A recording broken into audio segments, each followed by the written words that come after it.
احمد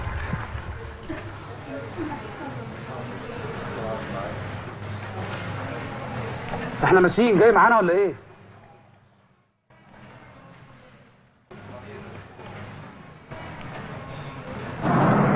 انا هوديهم على الاوتيل وهطلع على الشركه اجهز لهم ورق السفر بتاعهم.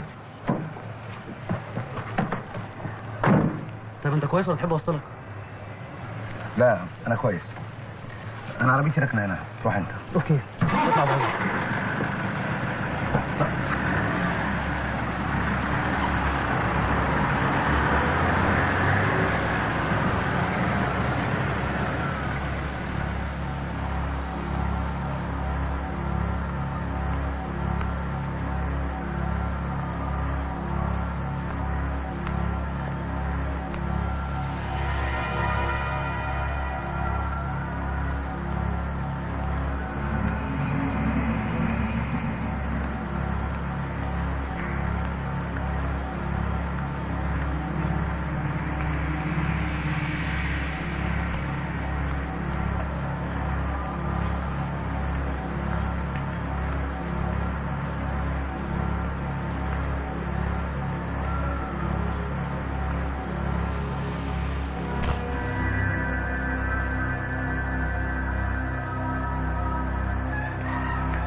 لسه ما نسيتش.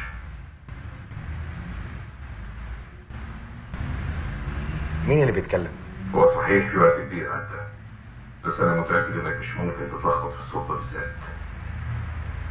انا في حد ساب لي الورقه دي مش اول مره تجيلك ورقه بالشكل ده. اخر مره كان من زمان قوي، وقتها عرفت ان مفيش مقابلات تاني. الظروف بتتغير، انت عارف كويس العمليه بتحصل ازاي. وليه هنا؟ المقر السري ما بقالوش وجود. المغاره كلها بقت وسط منطقه محاجر ومصالح، عشان كده كان لازم نستخدم المقر الاحتياطي بشكل مؤقت في العمليه دي. المهم دلوقتي تعرف ان المجموعه هترجع تشتغل من تاني. احمد، انا مش محتاج اقولك انت كنت ايه بالنسبه لزمايلك.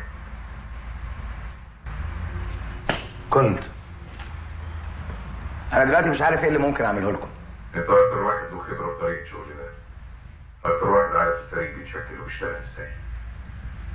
بطلب منك تكون الفريق من جديد.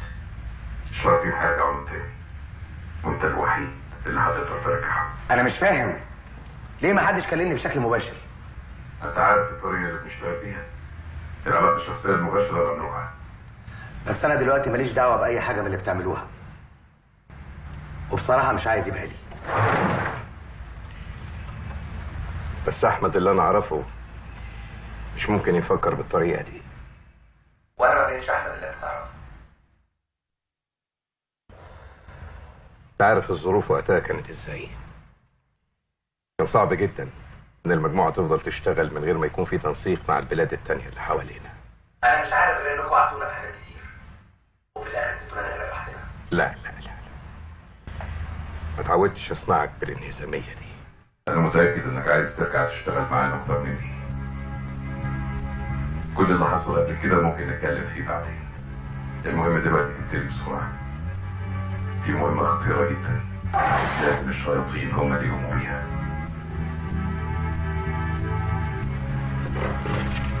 طيب هتصل بكم ازاي؟ احنا هنتصل بيك.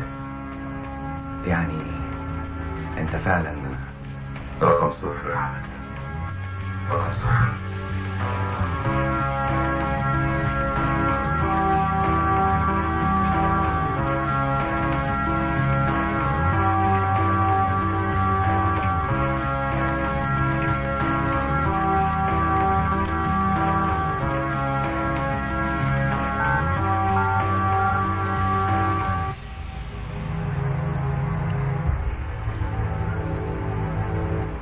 الخطوة الأولى ابتدت، يومين ونبدأ الخطوة الثانية.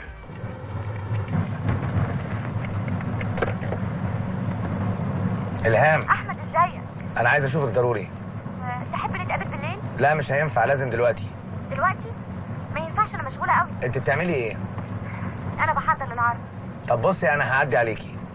انت فين بالظبط؟ انا في التاون هاوس، عارفه ولا لا؟ عارفه. طب انا مستنياك. طيب ماشي. باي باي.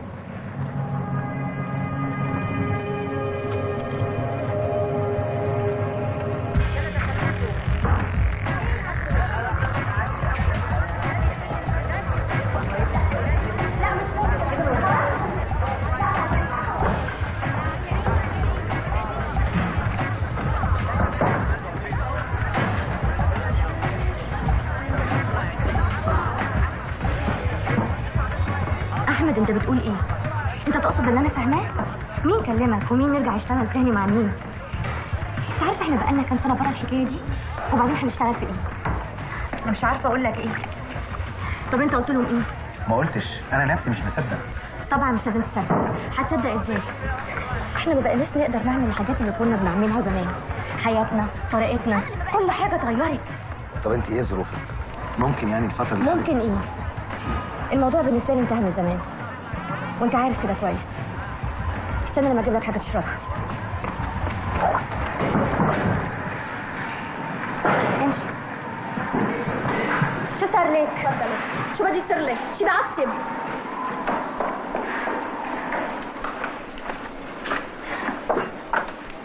وانت ناوي تعمل ايه؟ ما تهيأليش هقول لهم لا. ما اقولكش ايه الحاجه اللي هم عايزيننا فيها؟ ما انت عارفه ما بيقولوش الحاجه اللي في وقتها. كلمت حد تاني؟ لا انت اول حد اكلمها. بداية مش مشجعة مش كده؟ انت فعلا ناوي ترجع؟ شكلي كده. مش محتاجه وقت تفكري. قول لي ممكن اساعدك ازاي بس من بره. انت عارف انا ممكن اعمل اي حاجه علشانك. الهام انا ماشيه. لو هيدا الحيوان ما بطل حركاته راح بهدله بكره قدام الناس بالعربي. رنا قريبتي. ازيك يا رنا؟ فاين. عرفتك؟ هو انت قرايبك مش قريبتي من بعيد. بتشتغل معاكي؟ بتسلي نفسها. ايه لانه العالم اللي معك كتير بيسلوا. انت بقى صاحبها السري اللي ما قلتلوش لحد؟ سري؟ سيبك منها. انت رايحه فين دلوقتي؟ انا ماشيه. هي بتتكلم عنك على طول وعمري ما شفتكم مع بعض.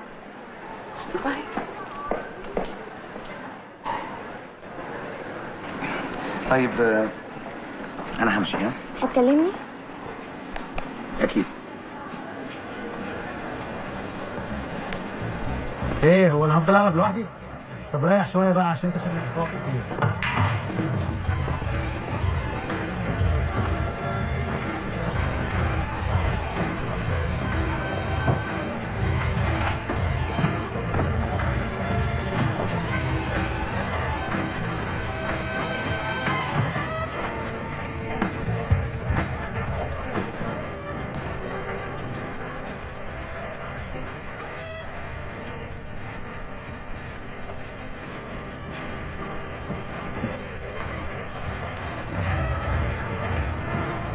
ايه دي؟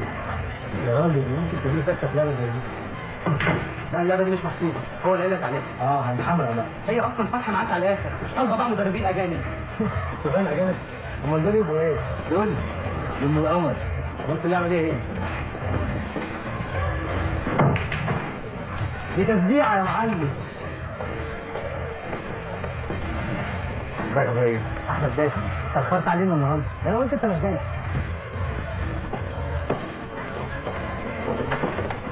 قلت ده محبوب. انا اسكت. في مزاجك مش رايق النهارده. ايه تقول ضرب منك؟ ده كمان محبوس. الو. ايوه. جريت النهار؟ ممكن اكلم الاستاذه ريما؟ طب من فضلك قول لها احمد من مصر اتصل وعايزها تكلمني في موضوع مهم جدا. انا هحاول اتصل بيها تاني. طيب متشكر قوي. مع السلامه.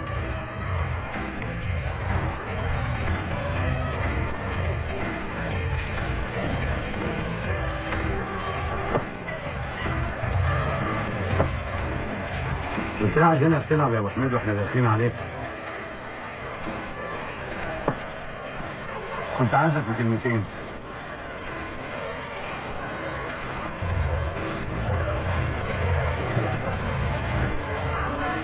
انا عرفت ان انت اللي بلغت عليا في شغلانه الدولارات اللي فاتت. انت لازم تلم شويه الساعه عشان تقول لي الكلمتين دول. مش تكبر بقى يا عماد وتبطل تبعت ورايا عيال خيبانه زي بتوع امبارح. انت عارف المبلغ اللي صادر كان قد ايه؟ 5 مليون. مش جدعانه كل دول عليه يا عم. جدعانه شكش دبحوا في بعض. استحمل ده كده. انت هتسيبه لوحده؟ احنا راينا ايه؟ انت عارف انت ممكن يحصل لك ايه من تحت راس الموضوع ده؟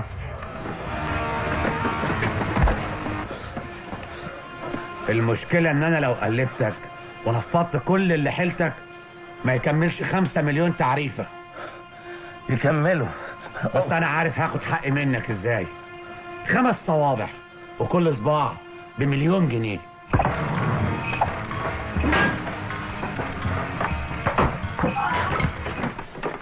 انت مش ناوي تعقل بقى يا ابو حميد؟ بقول لك سيع ومستفردين بالراجل. انت ما بتصدق مصيبه وبتتلكك. ايه بس يا اخوانا مالكوا واخديننا على الحامي كده؟ على كبرت. هو انا اعرفك عشان تقول لي يا ابني؟ قول يالا من هنا.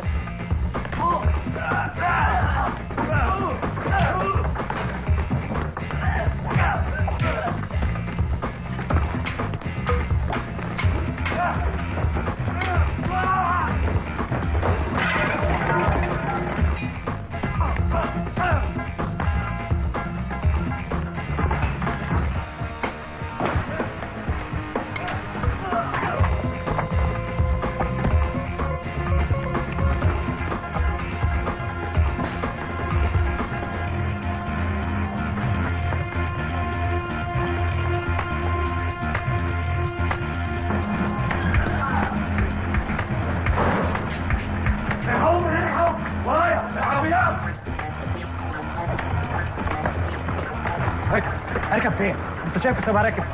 تركب وتخلص.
أنا عارف إن في أسئلة كتير بتدور في دماغك، بس للأسف الوقت مش في صالحنا.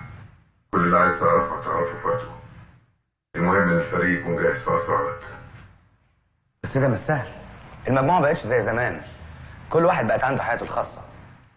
مش ممكن نرجع زي الأول، وحتى لو حد عنده استعداد ده مش ممكن يحصل من غير تدريب. وقت التدريب جاي، ما تستعجلش. قول لي، عملت اتصالاتك بيهم؟ مش كلهم. خلينا اشرح لك الموضوع عشان تعرف حساسية الموقف اللي احنا فيه. من حوالي 3 شهور ابتدت تظهر في المنطقة لسه فيها قطع أثرية محددة موجودة في كذا بلد عربي منها مصر. التجار اللي بيشتغلوا في تهريب وسرقة الآثار سموها القايمة. الآثار اللي موجودة في القايمة دي اختفت من كل البلاد التانية. من أسبوع حصلت عندنا هنا سرقة في مخزن تاجر من اللي بيشتغلوا في تهريب الآثار. الطريقة العنيفة اللي تم بيها السرقة بتدل على ان اللي قاموا بتنفيذها مش من نوعيه المهربين اللي احنا متعودين عليهم. كل المعلومات اللي عندنا بتؤكد ان دي عصابه دوليه بتشتغل بشكل سري مع حكومات وهيئات اجنبيه. هم اللي ورا الموضوع ده. اللي ظهر لنا في الصوره رجل اعمال اردني اسمه عمران الساهي. المفروض انه جاي مصر في خلال كام يوم، وفي الاغلب عشان يخلص العمليه بنفسه. ولما انتوا عندكم كل المعلومات دي مستنيين ايه؟ ما قبضتوش عليهم ليه؟ العملية مش بسيطة. أنا قلت لك إنهم بيشتغلوا من خلال حكومات وهيئات أجنبية. أنت عارف النوعية دي بتكون تحركاتهم على أعلى مستوى من التنسيق والتخطيط. أحيانا بيكون عند المهمين منهم حصانة دبلوماسية. ده بيخلينا متكتفين. وحتى لما بنعرف نخترقهم بيكون الوقت اتأخر. وقدروا يدبروا تغطية مناسبة. واحنا ايه اللي ممكن نعمله حاجة زي دي؟ بعض القطع اللي في القايمة موجودة في مخازن المتحف المصري. كنت أكتر واحد عارف صعوبة اختراق النظم الأمنية للمتحف. يعني أكيد هيحتاجوا حد متخصص يساعدهم. طبعا ما فيش حد متخصص ويقدر يقوم بمهمة زي دي غيرك أنت وباقي المجموعة. بس أكيد عندكم ناس أحسن مننا. احنا صحيح عندنا ناس في مكافحة التهريب، وعندنا متخصصين في اختراق النظم الأمنية وخبراء في الأسلحة. بس للأسف ما عندناش حد يجمع الحاجات دي كلها مع بعض. أسلحة؟ دي الحاجة التانية اللي مخلينا نشتغل بشكل سري. عمران الساهي ده من أكبر تجار السلاح في المنطقة. عنده علاقات بكل المنظمات والجماعات المشبوهة، بس عمره ما اشتغل في الأسرار. الموضوع كله فيه حاجات وعلاقات غامضة مش مفهومة. عشان كده احنا لازم نبتدي فورا. طبعا أكيد في حد بيشتغل معاهم من هنا. بالظبط. التمثال والأوراق اللي معاك هيساعدوك إنك توصل للشخص ده، وهو اللي هيكون طريقنا عشان نعرف نخترقه من الداخل. ساعتها هيكون عندنا معلومات سريعة ومؤكدة نعرف نتحرك على أساسها بالطريقة المناسبة وفي الوقت المناسب.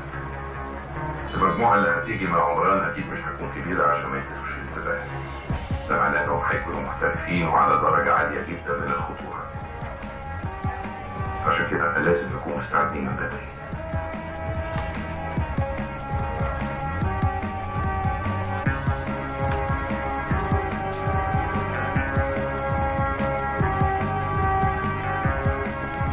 معلم، في واحد عمال بيسأل عليك في السوق.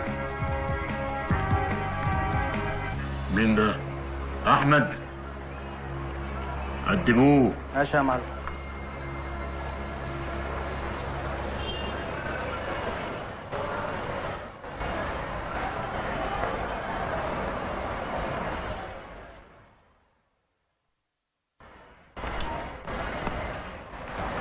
رايح على فين؟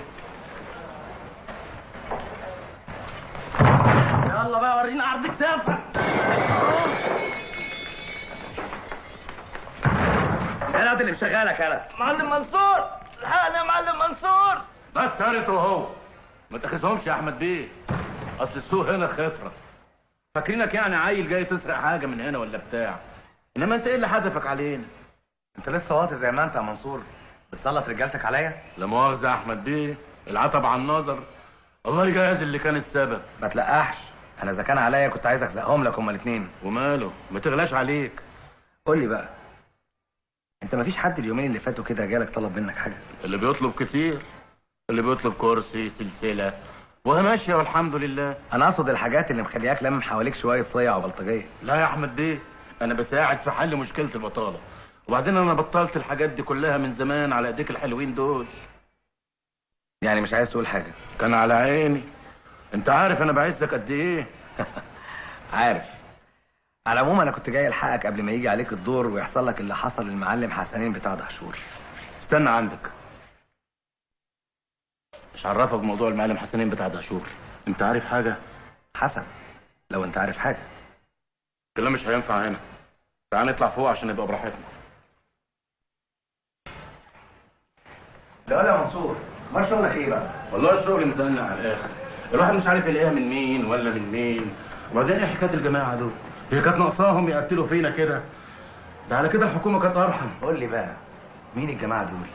مين؟ انت بتسالني انا؟ امال انت عرفت عنهم ازاي؟ عرفت ازاي ده ايه؟ دول عدوا علينا واحد واحد بالقايمه اللي معاهم. ايمن؟ واللي كان يقف قدامهم كانوا يتوهوه في الحال.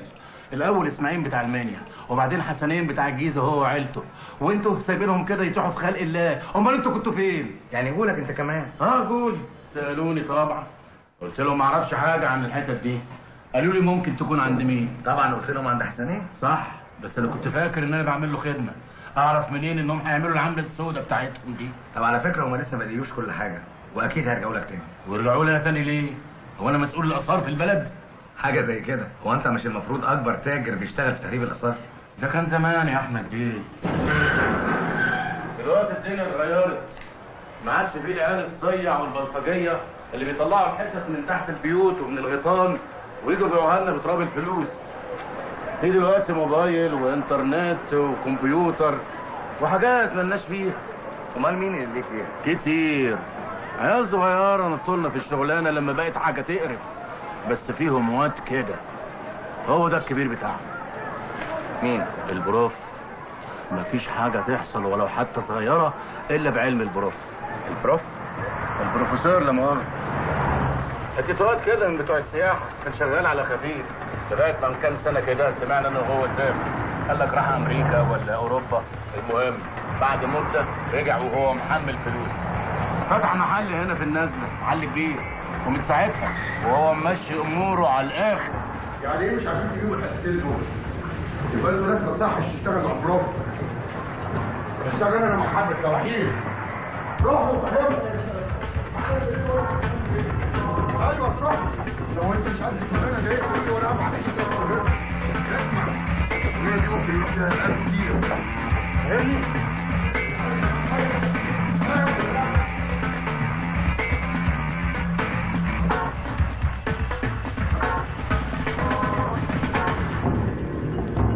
وايه ده كمان؟ ده واحد من رجاله المعلم حسنين، الظاهر انه اتضرب في السرقه الاخيره وكان هربان بقاله كام يوم. وايه اللي خلاكم تجيبوه على هنا؟ احنا ما جبناهوش، هو اللي جاي يستنجد بيك يا بروف، ما كناش عارفين انه متصاب بالشكل ده. ما كنتوش عارفين انه متسوق الشكل ده؟ والدم اللي مغرق الدنيا تحته ده ايه؟ عمال على روحه؟ ها؟ هو الدم بيبقع؟ ما تقلقش يا بروف، كل حاجه هترجع زي الاول. ما عملتوش كده ليه؟ سايبين لي في المكتب؟ ما كنت بلغتوا البوليس عليا بالمره. احنا خفنا نتصرف وقلنا نستناك لحد ما تيجي ونشوف هنعمل ايه. طب لا احوف اي حته. ايه موبايلي؟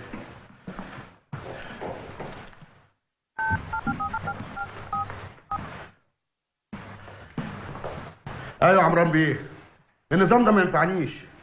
انتوا عايزين تجيبوا لي مصيبه؟ شويه اللخبطه اللي حصلت دي ما تخليكمش تبعتوا لي ناس بالشكل ده. بناقص يا سيدي الشغلانه بتاعتكم دي، بس ما توقفوش حال. انا بقول لك يا عمران، الناس الزباله اللي انت بعتينها دي لازم تسيب البلد فورا وتسيبوني انا اتصرف بمعرفتي. ايه؟ بتقول في اللي قال عنهم لسه جايين؟ شغلانه سودة وباينه من اولها. ازيك يا رنا؟ فاين. الهام موجوده؟ جوه. انت عامل ايه؟ كويس الحمد لله. انت كويسه؟ كويسه. ايه مش هتندعي لها ولا ايه؟ طبعا طبعا، اتفضل.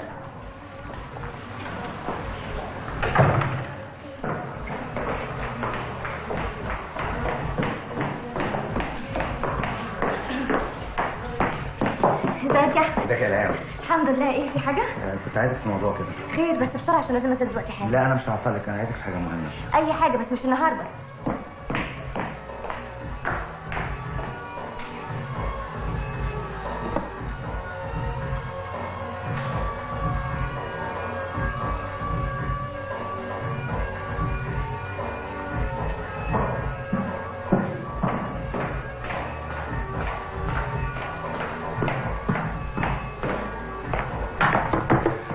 انا كنت عايزك في مشوار. مش علشان الموضوع اللي انت قلت لي عليه؟ عشانه. انت مش هتعملي اي حاجه، انت هتاخدي ورقه تديه لحد كانك سكرتيرتي ومالكيش دعوه باي حاجه بعد كده. انت عارف انا ليه ما اقدرش اكون معاك في الموضوع ده. المره دي بس يا الهام، وبعد كده مش هطلب منك حاجه تانية. اي حاجه غير دي يا احمد. ايه؟ هو انت جاهزه كده؟ انا جاهزه من بدري ومستنياكي. طب يلا. هو العرض النهارده؟ هو انت مش ناوي تيجي؟ لا ما اعتقدش. هو انت كنت محتاج سكرتيره؟ حاجه زي كده. انا ممكن اشتغل معاك. متهيأليش ينفع. جربني.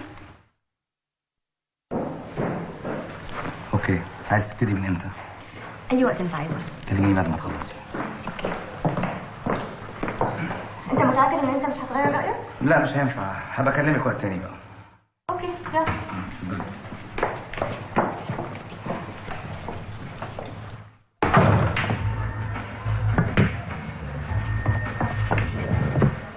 ازيك يا شريف؟ انت بتعمل ايه هنا؟ انت ما وراكش شغل ولا ايه؟ لا ما خلاص، طلعت حسن سير وسلوك. رفدوك عشان خناقه؟ قول يا مان، تعالى شوف صاحبك وهو بيتقطع. على العموم كويس ان انتوا مع بعض، عشان كنت عايزكم في موضوع مهم. ايه؟ خناقه تانية؟ لا المره دي شغل. ما بشتغلش، مش ناقص قلق. انا عايزكم في موضوع ممكن تطلعوا منه بمبلغ كويس. كويس قد ايه؟ مش تجيب الفلوس اللي عليك الاول؟ فلوس ايه؟ الموتوسيكل اللي اتخربق ده مش بيتصلح بفلوس؟ فلوس الموتوسيكل وفوقيهم 5000 جنيه. انا معاك جدا. 5000 جنيه لكل واحد. وايه يعني 5000 جنيه؟ ما بشتغلش. طب ما تلعبوا عليها. يعني ايه؟ يعني اللي يكسب هو اللي يحدد ولا لا. عايزنا من امتى؟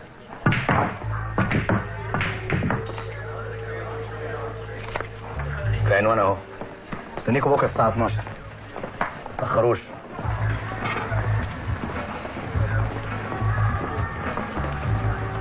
ايه يا هيم؟ تتنطط عليا قدام الناس؟ خلاص يا سيدي ارتحت لما وريته انك صايع فول؟ يا معلم انت مكبر الحكايه كده ليه؟ مش عايز تروح ما تروحش، انت عارف كويس المشاوير دي انا ماليش فيها. يبقى ايه لازمتها الحركات اللي انت عملتها بقى؟ مش فاهمك، شغلانه سهله وفلوسها كويسه، من امتى حاجه زي دي ما بتاكلش معاك؟ عبيط يالا، انا مش على الشغلانه، هو اللي مش واكل معايا.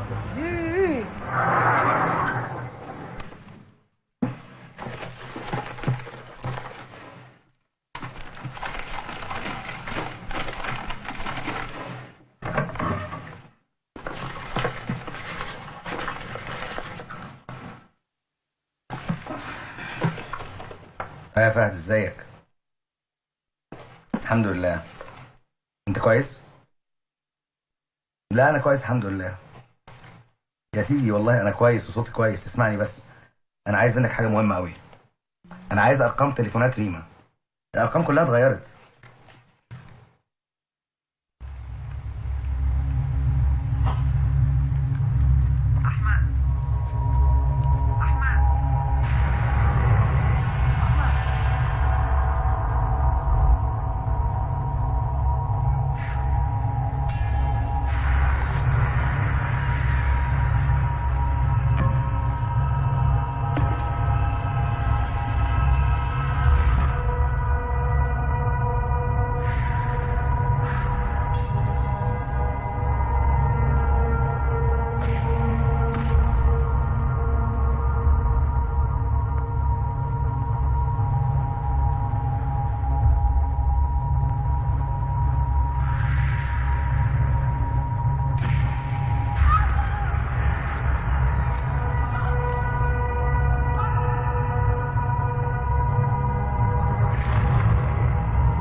اتفضلي. هاي. رنا، شريف، هاي. ابراهيم. هيم بس. هيم؟ هيم. طبعا انتوا مش عارفين انا جبتكم هنا ليه. في الحقيقه انا عايز منكم خدمه صغيره. اتفضلوا اقعدوا، اتفضلوا. الحكايه بمنتهى البساطه اني هتعامل مع تاجر انتيكات لاول مره، وانا مش عايز تعاملي معاه يكون بشكل مباشر عشان يبقى عندي فرصه للتفاوض معاه. انا عارف ان انتوا ما عندكوش اي خبره في مواضيع الانتيكات دي خالص. كل اللي انا محتاجه وسيط يكون ما بيني وما بينه، والوسيط ده هيكون انت يا رنا. وعشان الحاجات دي غاليه ومهمه جدا محتاجه حد يحرسها ويحرسك انت كمان، وده هيبقى دوركم انتوا الاثنين. يعني احنا مش هنسلم حاجه ولا نستلم حاجه؟ لا، كل حاجه لازم ترجعوا بيها، مفيش قلق من اي حاجه. يعني كأني بكون زي سكرتيرتك مثلا، مش كده؟ بالظبط، انت سكرتيرتي هم البادي جاردز بتوعك. ايه؟ هو احنا مش هنعمل بادي جاردات بتوعك؟ يبقى لازم نقعد مع بعض نظبط الحكايه كده ونعرفك اكتر عشان الموضوع ما يتكشفش. ده هيك وهيك، نحن بنمثل. تعالي نوصلك. انت رايحه فين؟ بعد ما بعرف. تاكسي. يا بنت الصيعه، بعد ما بعرف. مش عارفه، بس انت عارف احمد تعب قد ايه بعد اخر عمليه. انا خايفه لا يكون كل ده وهم في دماغه هو وبس. للدرجه دي؟ الوقت اللي كان بيتعالج فيه كان اتحسن شويه، بس الفتره الاخيره ما كانش بيفوق من الشرب تقريبا. انا اخر مره شفته فيها كان كويس، بس انت عندك حق، في حاجه متغيره. متهيأله عمره ما عرف يرجع تاني زي زمان. بس هو بيأكد لي انهم اتصلوا بيه وقابلهم في نفس المكان القديم.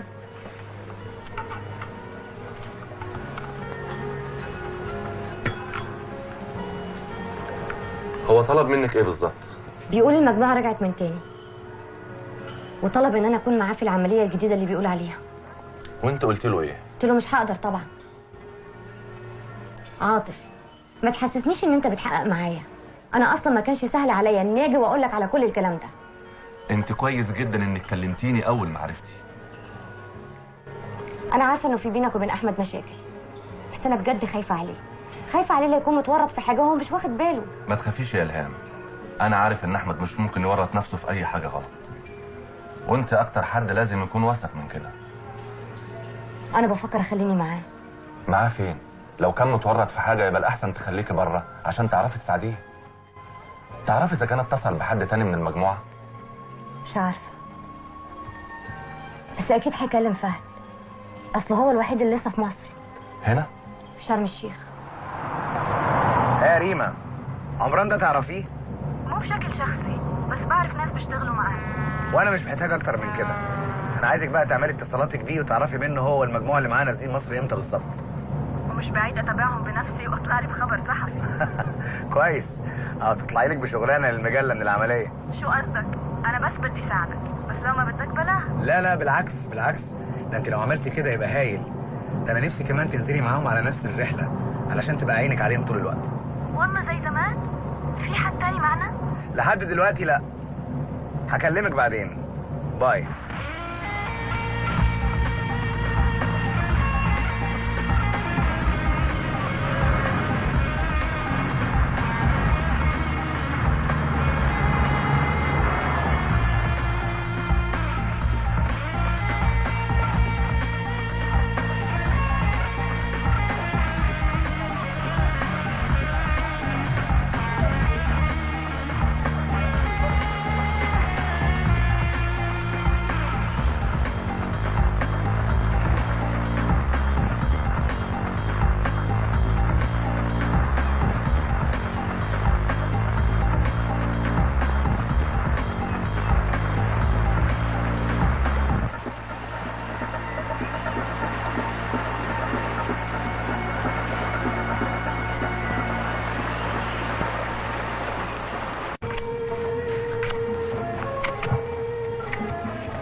That's enough. We can come back later.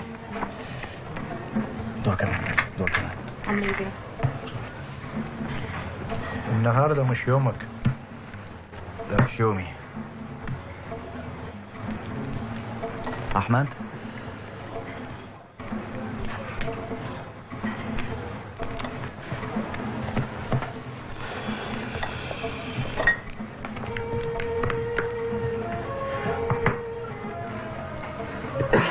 مبروك عليك. ايه يا خالد؟ انت مش عايز تدخل ضيوفي كمان ولا ايه؟ ابدا انا فادي فيه، بس انت عارف اللبس بس يا فندم. ابو حسين وحشتني. وانت كمان. والله زمان. طب تعالى تعالى. جيت اهو.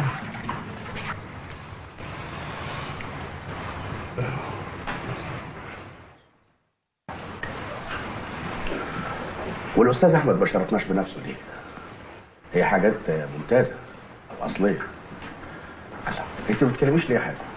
مش مسموح لي اتكلم معاك في اي تفاصيل. كل الاوراق اللي هتعوزها موجوده. غريب، انا عمري ما سمعت عن احمد بيه قبل كده. هو كان مسافر ولا حاجه؟ مفيش كلام في التفاصيل. المشكله ان مفيش طلب على الحاجات دي زي الاول، بس احمد بيه عميل جديد وبصراحه ما يصحش نزعله. هو طبعا لو هاخد مش هاخد المجموعه كلها. اكيد اكيد. يعني لو قلنا مثلا تمثال زي ده ممكن يكون مطلوب فيه كام؟ حضرتك تقيمه وتقول سعرك، واحنا هنبلغ احمد بيبي ونرد عليك. طب بصي بقى يا ستي، انا هقول لك من الاخر. السعر اللي هعرضه عليكم ده احسن سعر هتاخدوه في السوق، وانتوا اكيد سالتوا عني وعارفين انا ابقى مين في السوق. وانا اوعدك ان احنا مش هنختلف. شور مش هنختلف. الناس دي بجد ولا بيهزروا؟ ايه اللي بجد؟ انت ما شفتش الحرس اللي كانوا واقفين كان معاهم ايه؟ دول كانوا حاملين رشاشات. خدتي بالك؟ انا كنت بموت في جلدي. يا اخوانا انتوا شفتوا الحاجات دي فين؟ انا ما شفتش حاجه. انا متهيألي ان الموضوع مش بسيط خالص. انا حاسس انه في مصيبه ورا الحكايه دي كلها. لا مش للدرجه دي. انتوا بس اكيد مناظر الناس اللي هناك دي هي اللي عملت لكم القلق ده كله. احنا نرجع الشنطه دي ومالناش دعوه باي حاجه من اللي اسمه احمد ده تاني. مش موجود. كلمته على الموبايل؟ مقفول. دي ورطه ايه المهببه دي؟ انا كنت عارف ان الجدع ده قلق. يا جماعه ولا قلق ولا حاجه، احنا نستنى واكيد هيتصل بينا. الحاجات اللي معانا مش بسيطه ولازم هيجي ياخدها. ايوه بس هتشيل الشنطه دي فين دلوقتي؟ انا هاخدها عندي في البيت. لا انت شقتك قلق. ده انت نص البنات اللي بتعرفهم مديهم مفاتيح الشقه. بنات ايه يا هيل؟ ونصهم التاني ما معهمش المفاتيح عشان قاعدين فيها ما بينزلوش. ده بيهرج، مفيش حاجه كده. والله النص اللي معاه المفاتيح ولا النص اللي قاعد في الشقه؟ مفيش حد معاه مفتاح طبعا. بس في بيبقوا قاعدين. ما تشغلوش بالكم، انا هاخد الشنطه عندي في البيت. هاي، صحيتك؟ فوتي. ما انت لو كنتي بقيتي معي ومع مثل الاولاد الصغار كنتي هلا فايتة تنامي. خلصتوا مأخرين ما هيك؟ بتعرفي الحفلة والهيصة اللي بعد الشغل. صحيح؟ انت شو جايبك هلا؟ ماشي، كنت برقع من هون قلت اجي بسلم عليك، اشتقت لك. لا ولا من امتى؟ والله عن جد. ليكي صاحبك احمد ما حكي معك؟ لا. ايش عم تسألي عن احمد؟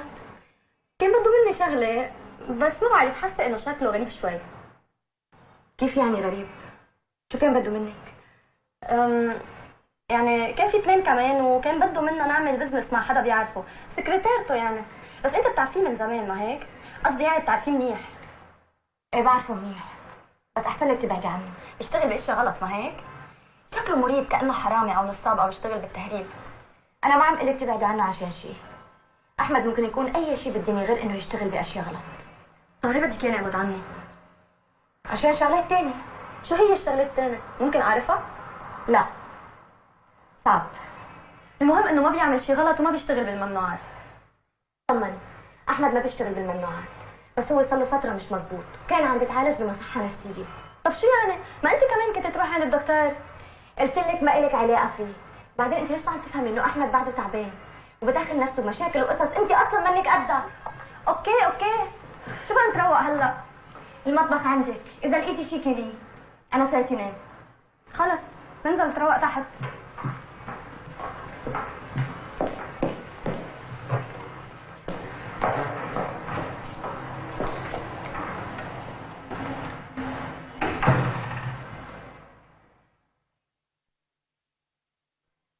يعني انا بتكلم معاك وانت واخد كلامي كله هزار وعمال تضحك. انا مش فاهم انا بحكي لك ايه.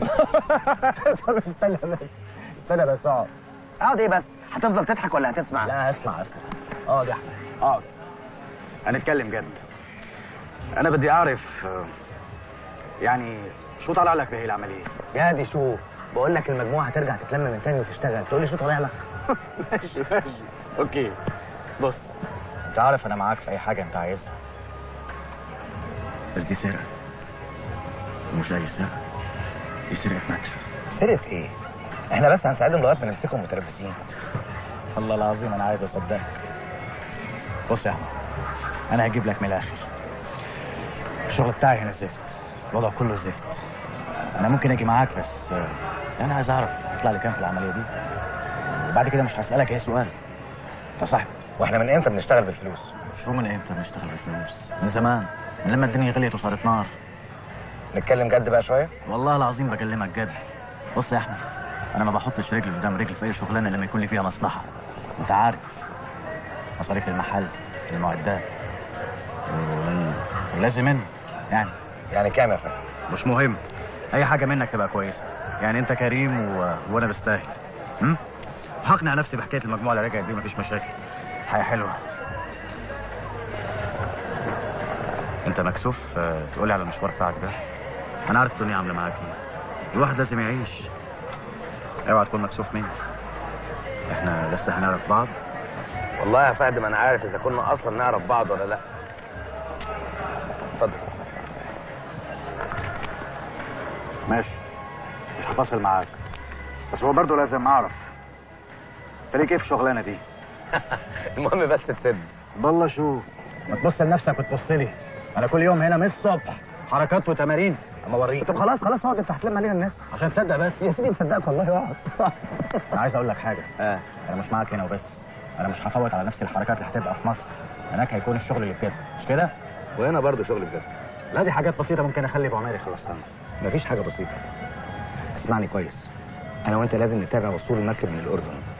مش عايز اي حد يعرف ولا حد يا فهد، مش عايزين اي حاجه تبوظ مننا. احنا لسه مش عارفين نتعامل مع مين، واللي انا سامعه عنهم ما يطمنش.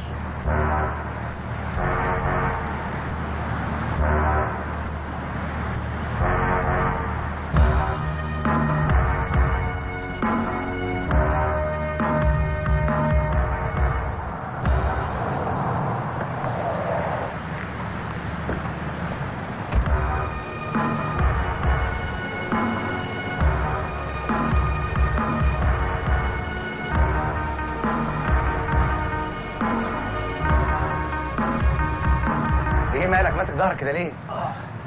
بس امبارح تقلت شويه بالتمرين. يعني انت كويس؟ ما تقلق طبعا كويس، بس هي الحته شويه هي بتجعل. يلا انا خايف نكون اتاخرنا. حابين نسال على اليخت؟ لا مش عايزين نلفت انتباه اي حد لينا، ما تضمنش مين شغال معاهم هنا. عموما ريما نازله معاهم في نفس البلد، خلينا نتصل بيها وسهلا. عارف يا احمد، انا حاسس ان رجعنا لايام زمان كده، جسمي بيتنفض قدام بيجري في عروقي زي الكهرباء. الو. ايوه ريما انت فين؟ عايزه تتكلمي؟ انت في الاردن؟ ما جيتيش معاهم ليه؟ انت اكدتي لي انك جايه، انت عارفه وجودك مهم قد ايه؟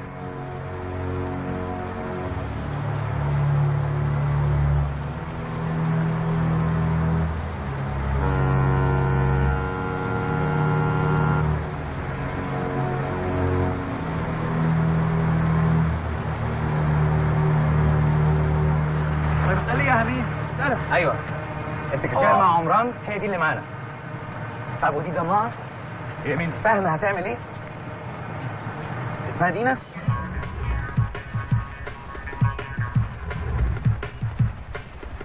طب هنتصل بيها ازاي؟ هاتيها تليفوني، هو هاتيها تليفوني. يعني هي اللي هتلاقينا. طيب اوكي. لقينا فين؟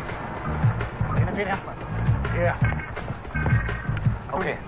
فين ريما؟ هكلمك تاني. في ايه؟ في حد تاني بدل ريما. دينا دي هي دي؟ دينا دي. طب استنى شويه بس عشان انا سالت في التمرين امبارح بس.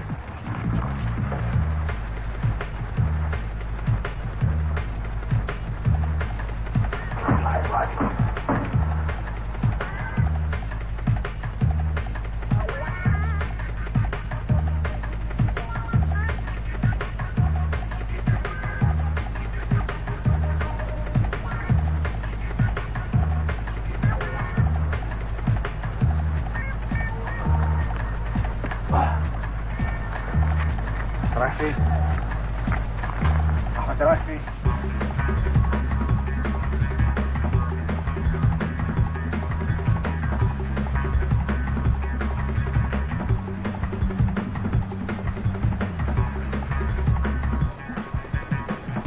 يا ريما قولي لي دينا دي شكلها ايه؟ هنعرفها ازاي؟ لحظه واحده. مالك؟ شو ايه؟ ما انت ضهرك بيوجعك اهو. بس امبارح بعد ما سبتك رحت البيت والله العظيم عايز انام، بس لقيت واحده صاحبتي كده وعملنا شويه تمارين. انت عارف يا احمد انا مقاومتي ضعيفه من ناحيه كنس لطيف، اعمل ايه؟ حقك عليا. وانا كنت فاكر ايه؟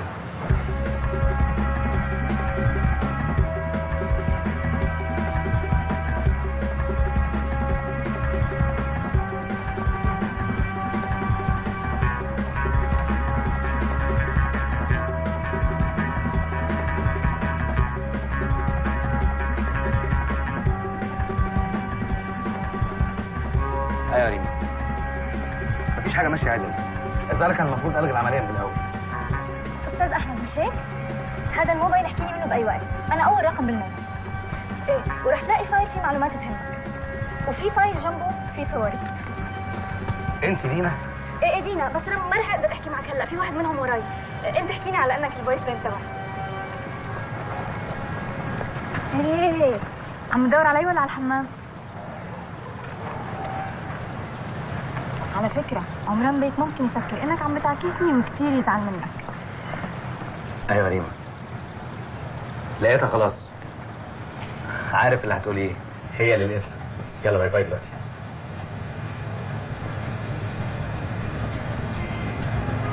يعني ايه يا احمد؟ هو الشيطان بقى تاني بجد؟ مش عارف بس الظاهر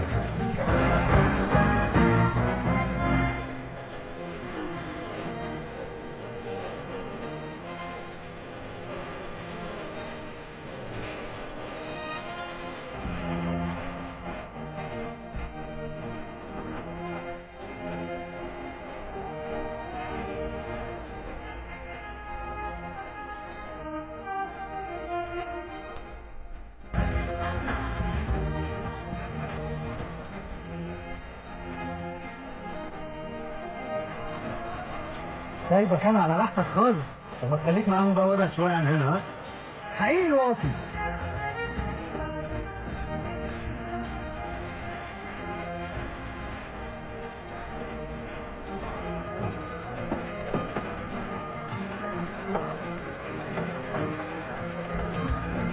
شريف فين؟ شريف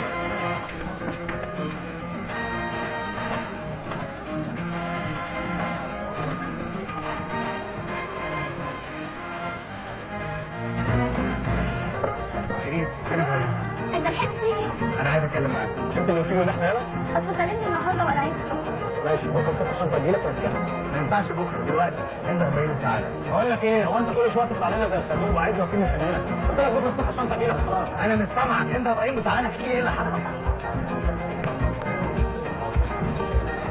هو احنا بنتكلم في ايه؟ احنا مش واصلين لبعض ليه يعني؟ مين قال لك ان في حد عايز يجي معاك؟ انتوا مش عايزين تيجوا ليه؟ انتوا كمان مش عايزين تيجوا؟ مالكش دعوه بيهم، خليك معانا. انتوا مش فاهمين الحكايه. تعالوا معايا وانا اشرح لكم الموضوع كله. مش عايزين نسمع منك حكايات. ليه يا معلم مالك؟ الراجل مش لاقي يتكلم. معلش يا استاذ احمد، هو اكيد ما يقصدش. لا انا اقصد، واقصد كل حاجه قلتها، واحسن له ما نشوفوش تاني بدل ما ابلغ عنه. افهم بقى بدل ما انت عمال تزعق كده. انا مش عايز منك حاجه غير انك انت تثق فيا. اثق فيك ليه؟ الثقه اللي انت بتطلبها دي لازم تكسبها. لازم نحس انك تستحقها. ما تزعلش، اصله حصل شويه حاجات غريبه وكنا مش فاهمين. بالعكس، انا كده مطمن اكتر. الشنطه معايا. هاتوها حصلوني على البيت. تعالى وصلك. طب وشريف؟ ما تخافيش، انا عارف هنلاقيه فين.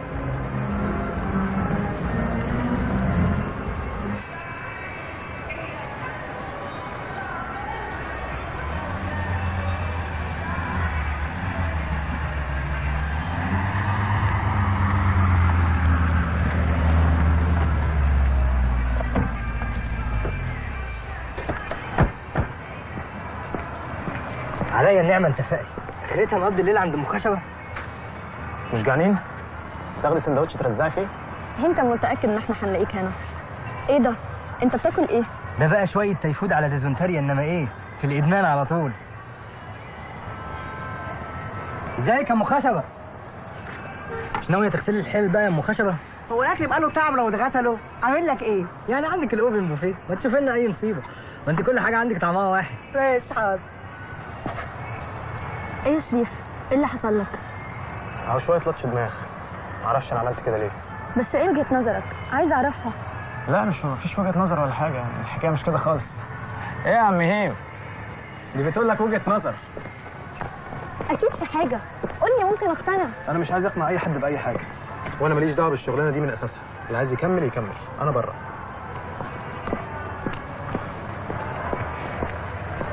بس انت ما سمعتش راينا. قريبتي عارفاه كويس واكدت لي انه ما بيشتغلش في حاجه غلط. مش موضوعي، انا مش طايق الجدع، في حاجه واقفه بينا كده. انا مش فاهم انت ليه مكبره الحكايه ومصممه تكملي معاه. خلاص الراجل طلب مننا حاجه وخلصناها. مش عارفه، حاسه انه محتاج لنا في حاجه مهمه. حاسه؟ ما حسيتيش انه محتاج لك انت بالذات عشان تونسيه؟ انت عامل زي عيال صغيره. استني بس، انا اسف معلش. مش مهم، واضح ان ما عندكش حاجه تقولها. انا اصلا الناس اللي زي احمد دول بيعصبوني، ما بعرفش اتعامل معاهم. هو قال لكم ايه؟ كان عايز يعرف حصل ايه عند البروف. بس هنروح له تاني بكره. انت وهو؟ ها؟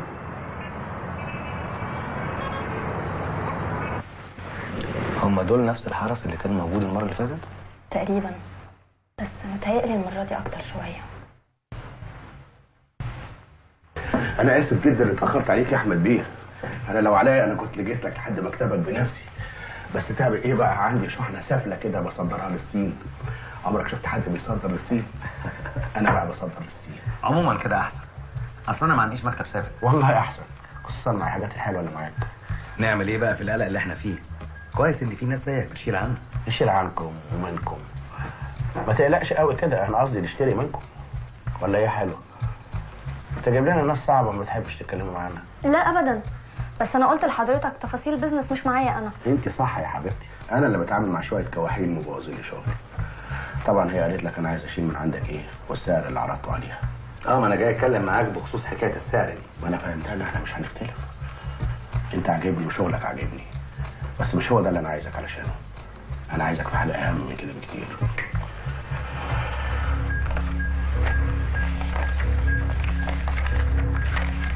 احمد بيه، شايف كام حته دول؟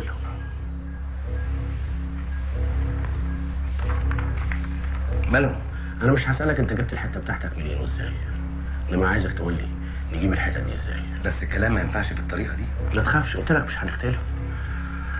بس عارف والله العظيم انتوا الاتنين عاجبيني قوي. طبعا انت عارف ان الحاجات دي مش موجوده غير في مخازن المتحف. انا ما اعرفش ومش عايز اعرف. وعارف كمان ان ده معناه ان احنا هناخدها من جوه المخازن. انا ما سمعتكش ومش عايز اسمع.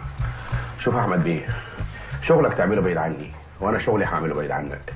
كده هنبقى حبايب ونفضل حبايب، والمبلغ اللي هتقول عليه هتجره في جيبك. تفتكر انه صدق الحاجات اللي قلتها له بالسهوله دي؟ صدق عشان هو عايز يصدق. يعني ايه؟ مش فاهمه. الناس اللي اتفق معاهم وصلوا فعلا، هو طبعا لسه مش عارف يتصرف معاهم ازاي، وخايف للشغلانه اللي بالملايين دي تروح منه. هو احنا فعلا هنسرق الحاجات دي؟ من قلب مخازن المتحف نفسها. انت بتتكلم جد؟ مش لازم يشكوا فينا لحظه، مفيش، كل حاجه مترتبه. انت مع البوليس؟ مع اللي اعلى من البوليس. مالك؟ مش عارفه. هو انت بتشتغل مع مين؟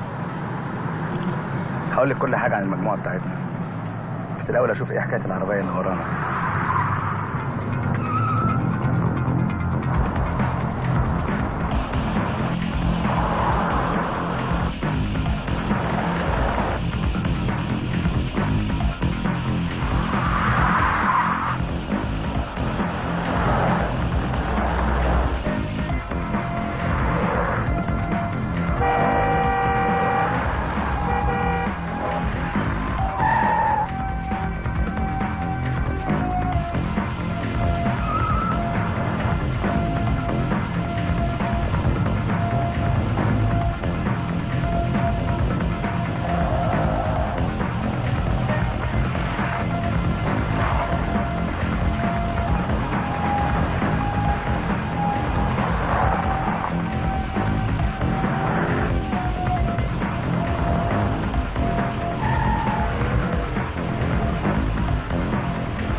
الجهاز ما رجعش تاني؟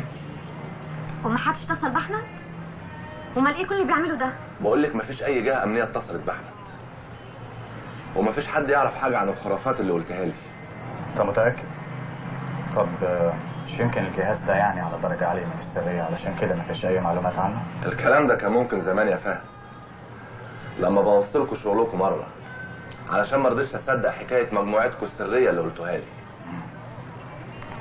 طبعا وحضرتك فضلت شايلها لاحمد بالذات، يعني علشان صورتك اللي اتهزت قدام زمايلك.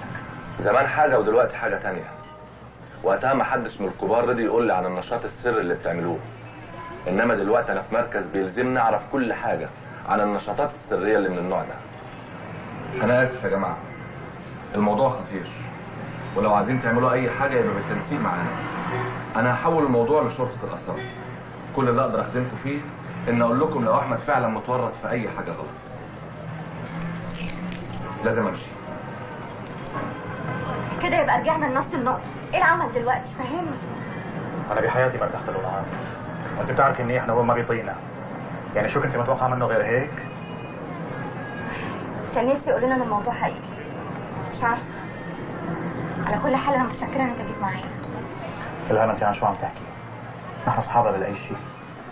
يعني هو انت صحيح بعدتي شوي، بس اللي شفناه وعشناه مع بعض ما بينتسى. انا مش فاهمه ازاي احمد يبقى متورط في حاجه خطيره زي دي. هو فاكر ايه؟ فاكر ان هو ممكن يدخل المتحف ويسرق اي حاجه منه وهو لوحده؟ احمد ما عاد حدا مصدق فيه مثل اول. هو مصدق نفسه بس. كده احنا عملنا اول اتصال بيهم. الخطوه الجايه قابل المجموعه اللي جت من الاردن نتفق معاهم على العمليه. المجموعه اللي معاك هي اللي قلقاني. انا عارف ان الوقت كان ضيق، بس كان لازم تلاقي طريقه تجمع بيها اكبر عدد من الفريق اللطيف. في المرحله دي انا مش محتاج اكتر من كده. انت مش فاهم. احنا ما نقدرش نخاطر باي حد جديد في العمليه. مهم جدا ان كل اللي معاك يكونوا من الفريق الاصلي بتاعنا. احنا ما عندناش وقت نطرف حد. انت كده بتطلب حاجات مش في ايديا. انا عارف ان كل حاجه في ايديك لو انت فعلا عايز. كان زمان الحاجات اتغيرت والناس ما بقتش متحمسه زي الاول. مفيش حد غيرك انت يا حمد. انت لسه زي ما انت. انا كنت فاكر كده. انا نفسي مش عارف اذا كنت جاهز ولا لا. انا في لحظه كنت هلغي العمليه كلها. الكلام ده مش ممكن. للاسف مفيش اي وقت لاي نتائج ثانيه. اتصلت بالمجموعه القديمه كلها. اللي قدرت اوصل لهم 2 و9 بره، 3 عايز يشترك بس ما ينفعش، 12 معانا فعلا بس يعني. وفؤاد اتصلت بيه. فؤاد مسافر بره من زمان. انا كنت فاكر الاسماء سريه. انا عارف ان مفيش غيرك، يعني ممكن نتكلم براحتنا اكتر. كمان اتصلت بيه. كمان انت عارف انه مش هينفع. مش هينفع عشان اصابته ولا عشان حالته النفسيه؟ الاثنين. من اخر عمليه وهو مختفي تماما.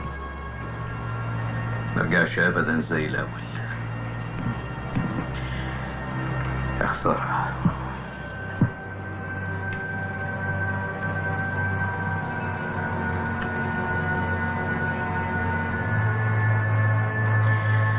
عموما انا متاكد انك هتقدر تقنع الباقي. العمليه دي مسؤوليتي وانا باكد لك اني مش ممكن اخاطر باي حاجه. احنا واثقين في تقديرك. بالنسبه لنا هنرتب مع قوات تامين المتحف اللي بره، انما عمليه الدخول وسرقه القطع تحكم مسؤوليتك بالكامل، لانهم هيكونوا مراقبينك. مش عايز اي حد يشك في حاجه. وطريقه القبض عليهم وانتوا طالعين من البوابه. موجود معاك خرايط للمتحف والمخازن، بتعلم فيه على اماكن القطع اللي عايزينها وتصميمات نظام الامن. الورق ده هتلاقي فيه كل حاجه. ايه الان؟ اكيد. كويس، هنبلغك بالميعاد اللي جاي.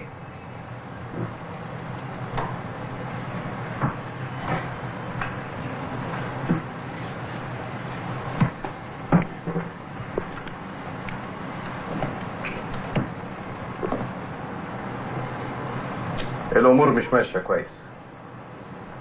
لا مفيش وقت لترتيب تاني. انا بس كنت عايز اكبر عدد من المجموعه القديمه، ده كان هيفيد جدا في خطتنا، انما اللي موجود منهم كفايه. كل اللي عايزينه هيحصل. لا مفيش تأجيل. العمليه هتتم في ميعادها، والتفجير برضه هيتم في ميعاده.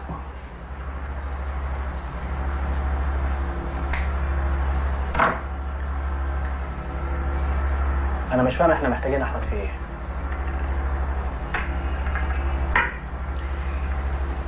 انت لسه شايل منه عشان ما قدرتش تراقبه. بس هو في شارع القاهره حاجه مش سهله. انا بس مش مرتاح لوجود احمد معانا. ومين قال اني عايزك تبقى مرتاح؟ انت جاي تنفذ العمليه وبس. انا جاي عشان اتاكد ان العمليه هتتنفذ من غير مشاكل. خليني اشرح لك احنا ليه محتاجين احمد ومجموعه الشياطين. انتوا قبل كده كنتوا بتشتغلوا بطريقه بلدي، عمليه كل فتره وفتره تعمل شويه قلق ومحدش يعرف الجهه الحقيقيه اللي وراها. المره دي بقى هنشتغل بشكل تاني خالص. بس الطريقه دي ناجحه في اماكن كتير. ايوه بس مش هنا. احنا كده ممكن نخسر حاجه مهمه جدا، اننا نبني فوق حاله الفوضى والتوتر اللي بتحصل عشان نقدر نوصل لهدف اكبر.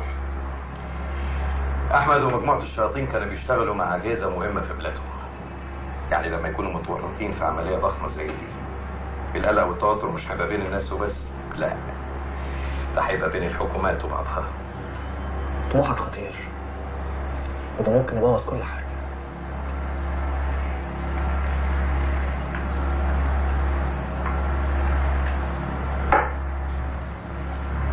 كش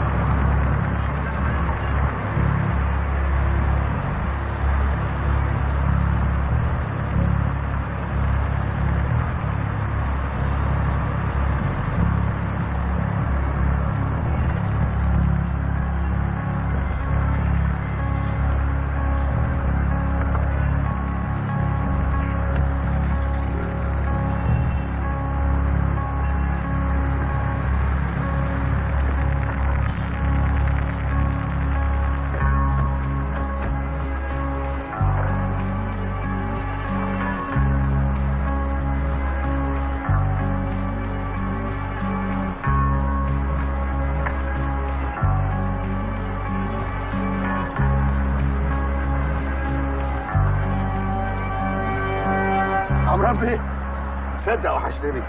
ازاي؟ مكان ظريف. انت بتعمل شغلك في الشارع دلوقتي يا بروف؟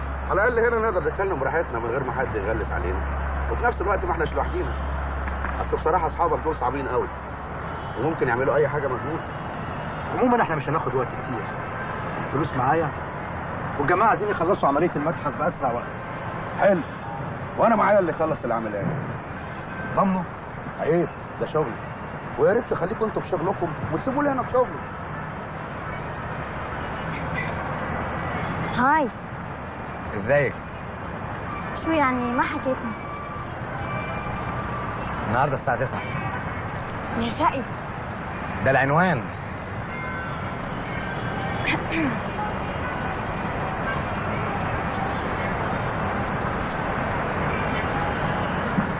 الجماعه كانوا مصممين يقابلوك الاول.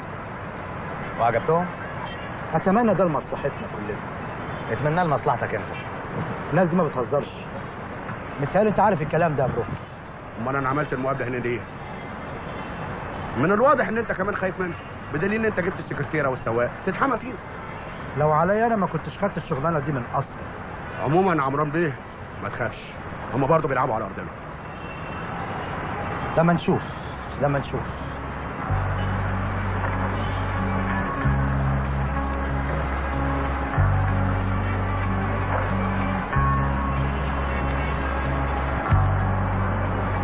احنا اي ارض نلعب عليها تبقى عمران لازم يخاف، وانت كمان. عربيتك ظريفه قوي بس ما تنفعش في الشوارع بتاعتنا.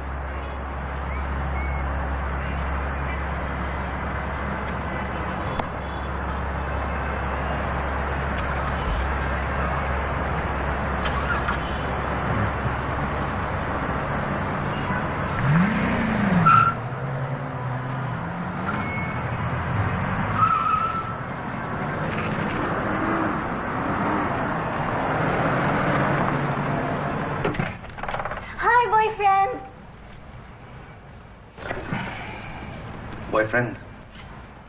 طب تعالي حد حاسس بحاجه وانا بكلمك؟ حاسه اني بموت فيك. دينا اللي قابلناها في شرم الشيخ، مش فاكرها؟ اكيد مش عارفني. ايه لانه انا شكلي بيتغير وانا مو بلبس الشغل. لا ازاي؟ هو حد ممكن يفوته الجمال ده كله؟ اكسكيوز موا، يمكن المره الماضيه ما كان في وقت ان احنا نتعرف على بعض منيح، بس هلا في وقت. ها في وقت مش كده؟ تعالي يا ديجا. انت فهد صح؟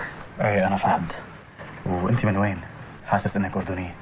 ايه انا اردنيه بس من اصل فلسطين، بس كنت عايشه فتره كبيره بالكويت وبعدين رجعت. خلصنا تعارف؟ اقعدي بقى يا دينا عشان اقول لك انا عايزك ليه. انت ممكن تعوزني باي وقت، مش لازم يكون في سبب. ماشي، اوعدك اني هكلمك في اي وقت، بس دلوقتي انا عايزك تعرفي المشكله اللي انا عايزك علشانها. ريما قالت لي انها كلمتك عن تفاصيل العمليه اللي هنعملها. هي قالت لي حاجات كتير بصراحه بس انا مش متذكره، بس اللي انا بعرفه انه احنا رح نقبض على العصابه وهي بتسرق من المتحف. هنقبض على العصابه وهي بتسرق من المتحف. مظبوط، هو كده بالظبط. بصي بقى، دي خريطه المتحف ودي التصميمات اللي قدرت اجيبها عن النظام الامني اللي بيستعملوه هناك. في تفاصيل كتير قوي انت مالكيش دعوه بيها. المهم عشان نوصل للقطعه اللي احنا عايزينها لازم نعدي ب3 خطوط امنيه.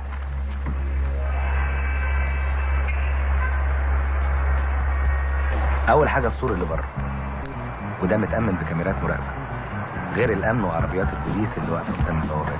دول هنعرف نتعامل معاهم. العربيه يا باشا. هنعرف 2 حاضر. نيجي للبوابات اللي جوه. في بوابه رئيسيه قدام وواحده تانية ورا. دول بعاد عن المخازن اللي احنا عايزين نوصل لها. عشان كده احنا هندخل عن طريق بوابه دخول الموظفين اللي في الجنب اليمين من الواجهه. ودي ليها كارت مخصوص بيشتغل برقم سري موجود مع المسؤول عن امن المخازن، وهو بس اللي بيقدر يفتح باب المخازن عن طريق بصمه ايده.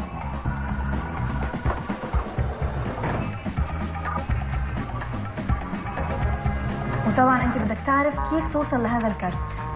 دي حاجه، ومتهيألي انت تقدر تتصرف في الحكايه. اوكي، بس انا هحتاج ناس معايا في الموضوع ده. انا معاك في اي حاجه انت عايزها. انت متاكده؟ الحاجات دي خطيره. ما تخافش، انا عايزه ابقى معاك. عايزه تبقى معاك؟ وانتي بتعرفي تعملي الحاجات دي ولا بتعملي اي حاجه؟ انا تقريبا ما بعرف غير الحاجات دي. حبيبي. لا كده انت اللي تبقى حبيبي. تعملي ايه؟ احنا لازم نحل مشكله بصمه الايد تبعتك. طيب والكود السري تبع البطاقه كيف رح نجيبه؟ الباسورد سهل، المشكله بصمه الايد. احنا لازم نلاقي طريقه نخليه يطبع فيها ايده على اي شيء ونقدر ناخده.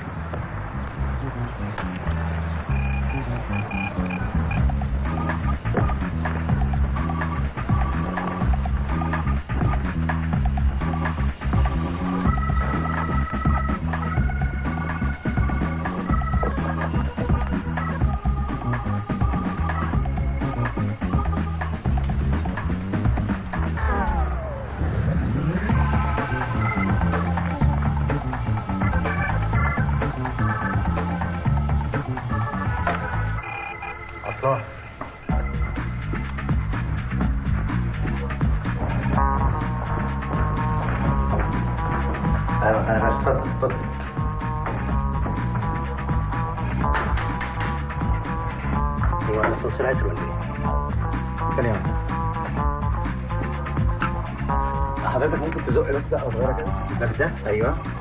زقه بسيطه كده. ايوه. تحب زق زقه؟ لا لا كده تمام، تمام قوي.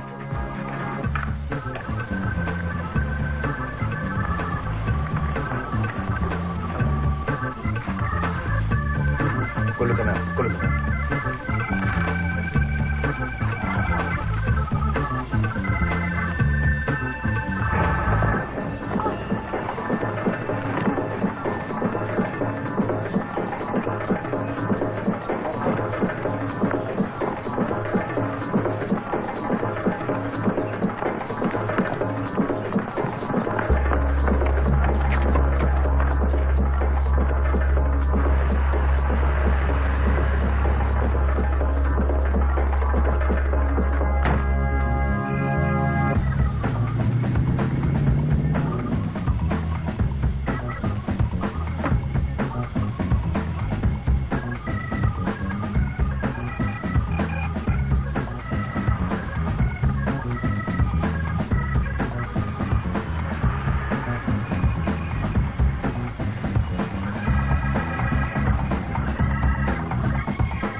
حضرتك بعمل ايه يعني؟ انت جاي منين؟ انت جاي من اليمين. من فضلك لف كلمني، لف كلمني، لف كلمني، لف كلمني. لف تديك اشاره حضرتك جاي من على اليمين. يا بيه حضرتك جاي من اليمين وانت جاي. انتوا قاعدين علينا من الاسئله اللي عمل كده فينا. حصل خير. حصل خير يا بيه. معلش خلاص خلاص. نروح نشوف اي حاجه في الوكاله بقى نظبطها. يلا.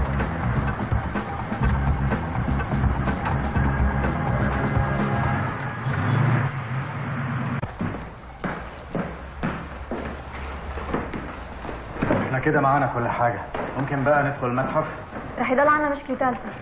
كل المخازن بس توصلوا لها متأمنة موشن ديتكتورز، وكل الأوض اللي فيها شغلات مهمة متأمنة بأشعة تحت الحمراء مش متشافة، وهي الأشعة إذا حدا قطعها بتشغل كل أجهزة الإنذار. طب هو لما احنا هنعمل كل حاجة بإيدينا، هو شو رح يساوي؟ رقم 0 هيأمن لنا الحراسة اللي بره. غير كده احنا اللي هنعمل كل حاجة. أكيد عينيهم علينا. عشان كده احنا مش عايزينهم يشكوا في أي حاجة. يعني بفهم الحكي كله، ممكن يكونوا عم يضربونا؟ أكيد، أنت نسيت إنهم طلعوا ورانا على الإفراج؟ عشان كده لازم ناخد بالنا كويس قوي، خصوصا أنت يا دينا. شو خايف علي؟ طبعا طبعا خايف عليكي. أنت بتعملي إيه؟ بدي أعرف مكان الكمبيوتر الرئيسي اللي بيتحكم بالأوض اللي جوا. يعني أنت تعرفي تدخلي من هنا وتعطليه؟ لا، لأنه في رقم سري تاني وفي بصمة إيد تاني عشان يكتبوه، وهذا كله معني موجود جوا أوضة الأمن الرئيسي. يعني لازم ناخدهم منه واحنا جوه. الرقم كمان مش مهم. المهم بصمة الإيد. يا بنتي ركزي في اللي احنا فيه. يوه ما أنا مركزة.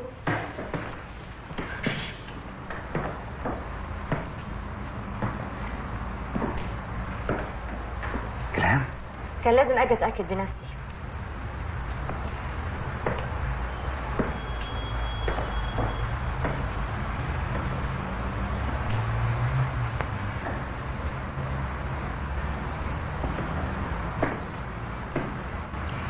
انا قلت برضه هلاقيكي هنا.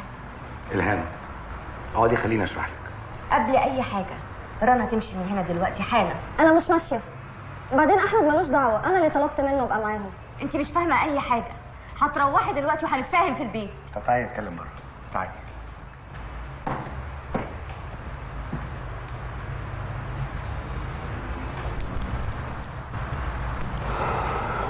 معلش يا رنا، ما تزعليش منها. انا مش فاهمه هي بتعمل كده ليه.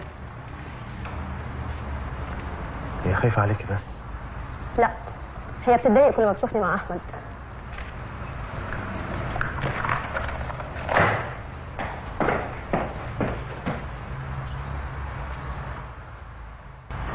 يعني رنا الوقت بس وعرفت مات ازاي؟ لا طبعا ما قدرتش اقول لها، ما قدرتش.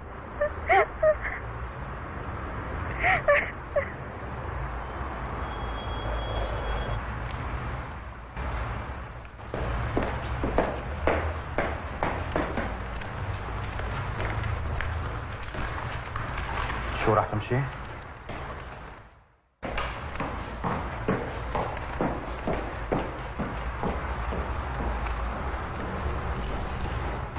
كمان رايحه فين؟ رح اشوفها وارجع. انا ورانا شغل. رح اشوفها وارجع. يا جماعه انا شغل كتير لسه. شو هالقصه هاي؟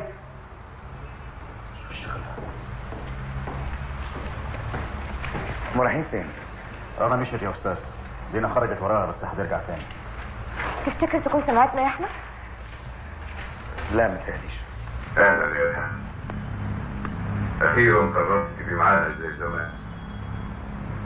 انا كنت متاكد انك مش هتقدر تسيب احمد وفهد لوحدهم.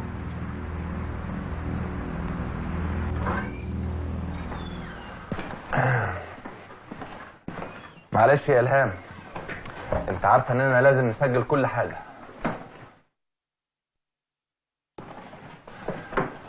انا بقول لك تاني، اللي هتعمليه ممكن يبقى فيه خطر عليكي. عارفه، بس انت وعدتني ان احمد وفهد هيكونوا شهود في القضيه. ده هيتوقف على مدى تعاونهم معانا وقتها. بس مش ده اتفقنا. لو عايزنا ابقى معاهم يبقى انا واحمد وفهد مجموعه واحده وكلنا شهود في القضيه. برضه مش واثقه فيا؟ ما كنتش جيت لك. دي احسن حاجه عملتيها.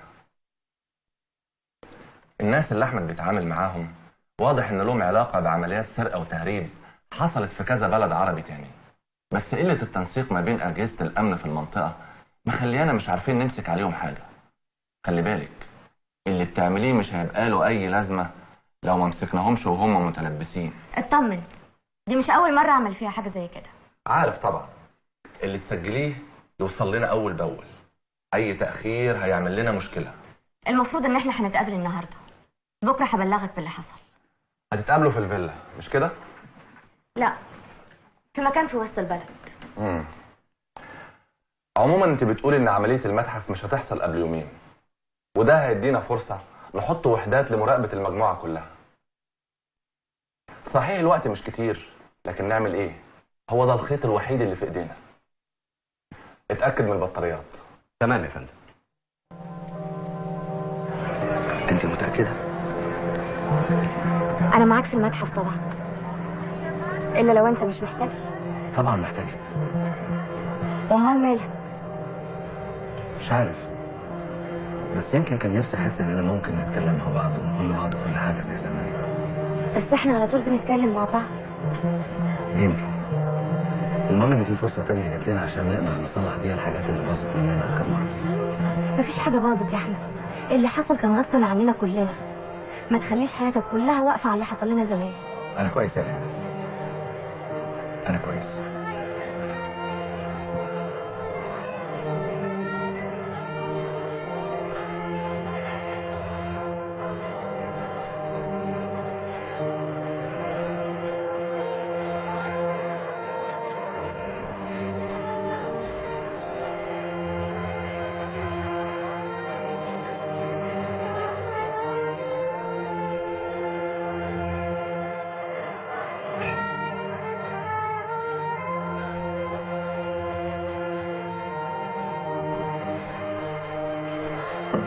ازيك يا رنا؟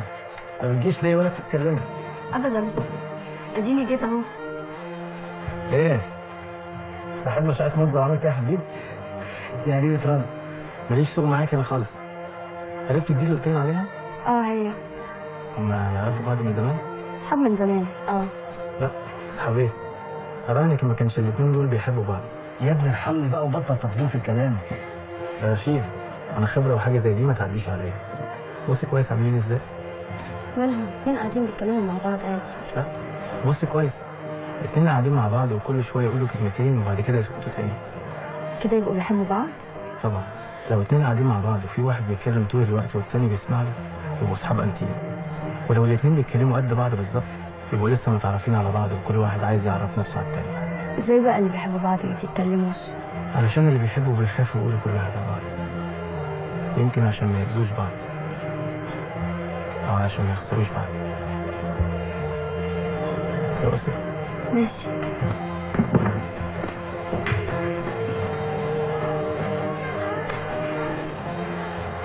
مش مفكرك في حاجة؟ حياتي ترقصي معايا يا عم، وهيبقى تعويض عن الحاجات اللي ملهاش لازمة.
الخطة اتغيرت، العملية لازم تتم الليلة.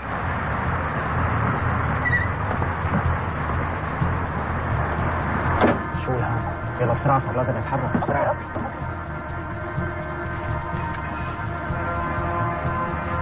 الو عاطف. ايه؟ الليلة دي؟ دلوقتي؟ وصلني بأي حد من تأمينات المتحف.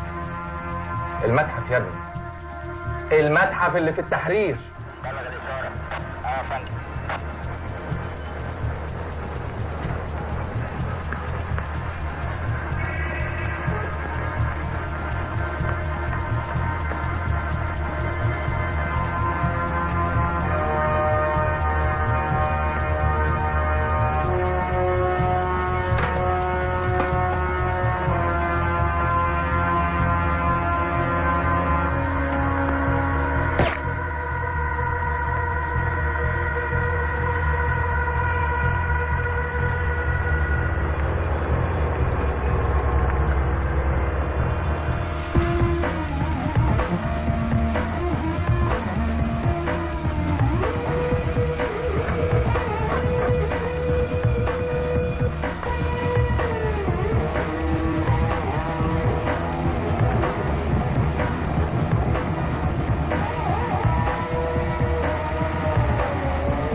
انت دورك كده انتهى.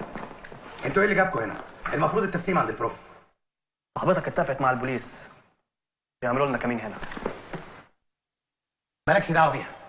اسالها. الكلام ده حقيقي؟ ده لمصلحتك يا احمد. مفيش رقم صفر، مفيش جهاز رجع من تاني، وما كانش هيكون في كمين عند البراس. دي عندها حق، الكمين اللي انتوا كنتوا مستنينه ما كانش هيحصل ابدا. انت تسكت خالص. الشنطه دي هتفضل معايا، محدش يتحرك. محدش فيكم كلكم يتحرك. التسليم هيتم حسب الاتفاق عند البروف. للاسف ده مش ممكن. عموما احنا عملنا حسابنا. اطلع انت يا احمد، خد الشنطه واهرب.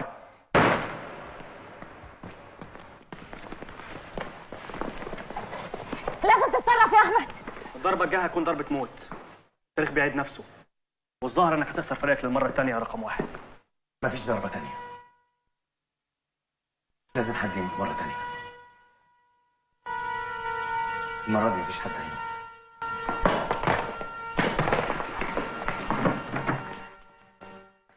ما تفتكروش ان انتوا هتخرجوا من هنا بسهوله. افتكر هنعرف. مش بتقولوا انها معاهم؟ يبقى اكيد البوليس بيدور عليكم في كل حته، ومش بعيد يكون محاصر المتحف كله من بره. انت لسه مش فاهم. انت فاكر ان احنا جايين هنا المتحف بس عشان نسرقه؟ المتحف الجميل بتاعته ده بكل اللي فيه. في قنبله قوه 50 طن، لما هتنفجر هساعدكم كتير قوي انكم تحلوا مشاكل المرور في الميدان. انت مجنون؟ قنبله؟ القنبله اللي انتوا ساعدتونا ان هندخل ونحطها هنا من غير ما تعرفوا. هنا في المتحف؟ انت عارف البوليس ممكن ياخد وقت قد ايه لحد ما يلاقيها؟ القنبله مظبوطه انها تنفجر بعد 10 ساعات بالظبط. والبوس معاه جهاز تفجير ممكن يفجرها في اي وقت لو حصل اي مشاكل. وللاسف رقم 3 مش هتنفع تكمل معاكم.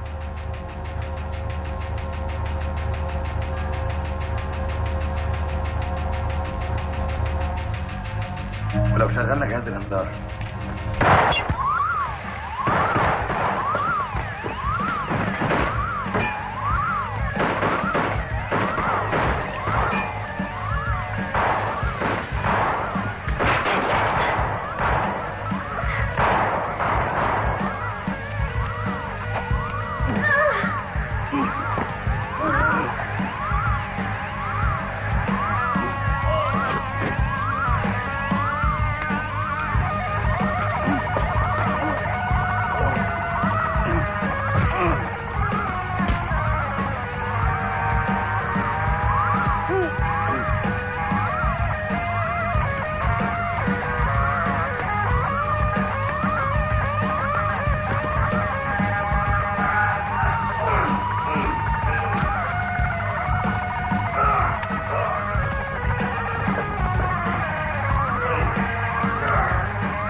انت كويس؟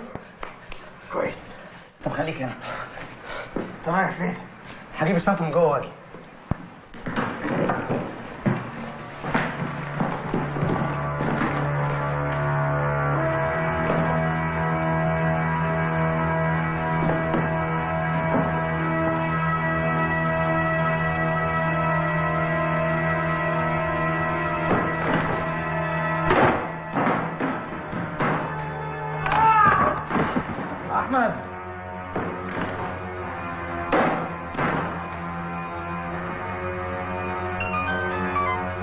ايوه دي.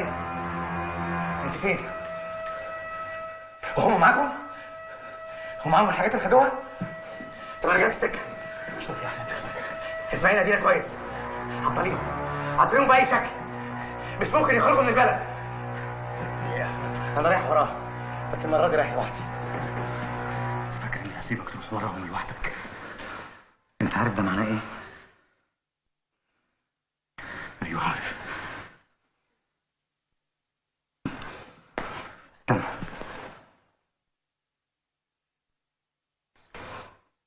ايوه يا شريف، اسمعني كويس، انا محتاج عربيه فورا، بس من غير ما اي حد يعرف، اي حد مهما كان، انت فاهم؟ المعادي.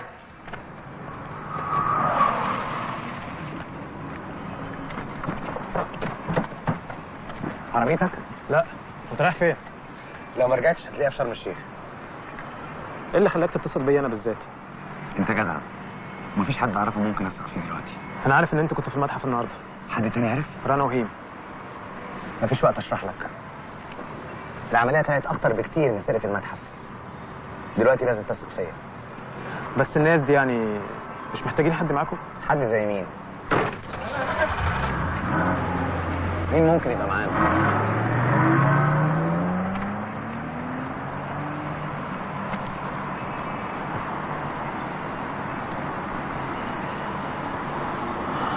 الو رنا، في حد معاكي؟ طب كويس. بصي انا هجيب هيم وعد عليكي، هشرح لك بعدين. المهم جهزي نفسك انت عشان هنطلع شرم الشيخ.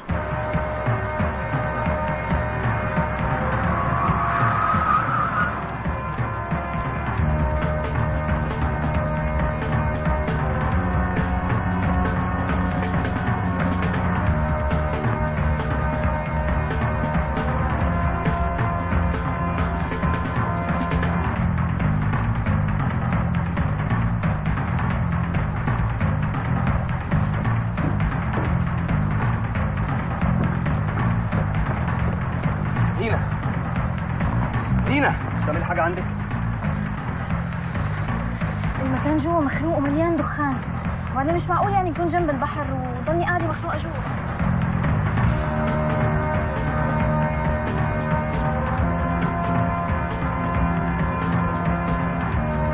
كنت بتكلمي حد في الموبايل؟ كنت عم بحكي مع صاحبي بالأردن عشان لما أرجع يلاقيني. خليها بعدين، ومن هنا لحد ما نخرج من مصر مش عايز أي اتصال بأي حد. ليش بقى؟ عموما انا بشتغل مع عمران بيك، مش معاكم انتوا وعمران هتسمعوا كلامي، والموبايل ده هيفضل معايا. بس انا لازم اعمل هذا التليفون ضروري، ولا انزل اعمله من الانترنت علاء الدين اللي جنبنا.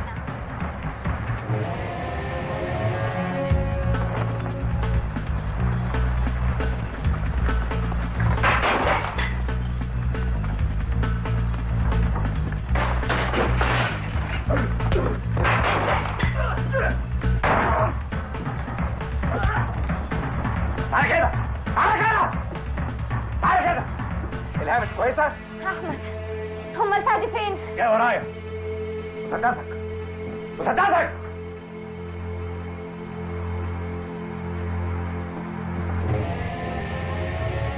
لسه البوليس ما قبضش عليك يا احمد، بس انت كده هتزعل منك ناس كتير. ما تاخدهاش بشكل شخصي قوي كده، دي الحاجة الوحيدة اللي بعرف اعملها، ان ازعل الناس مني. دينا خد الموبايل الجيب اللي ورا، تنزلي على شرم الشيخ، في مركز غطس هناك اسمه ديب بلو، تسأل على ابو عمير تقول انك تعرفي فهد، تتصلي باخر نمرة على الموبايل، دي نمرة شريف. يلا انت بقى توديني على البيج بوس. ها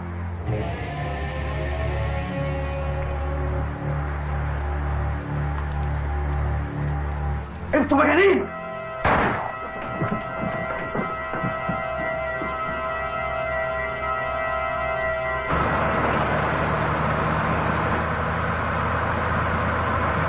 ايوه يا دينا، انتوا فين؟ بتقولي ايه؟ وانت فين دلوقتي؟ طيب ماشي. ديب بلو، هو اسمه ابو عمير. طيب اشوفك هناك. احنا تقريبا داخلين على شرم. ايه؟ دي دينا هنقابلها في شرم، بس ما مسكين احمد في دهب ومعاه الهام وفهد. طب ايه اللي هيودينا شرم؟ ما نطلع على طول على دهب. احمد قال لها تروح لحد في شرم وهو هناك يعرف يتصرف. انت بتكلمي مين؟ ده الظابط اللي اسمه عاطف، الهام كتبت لي رقمه. العمليه دي شكلها قلق يا معلم. ما اعرفش، بس كل اللي اعرفه ان احمد يوم محتاج حد يكلمه، وهو اكيد محتاج حد معاه دلوقتي.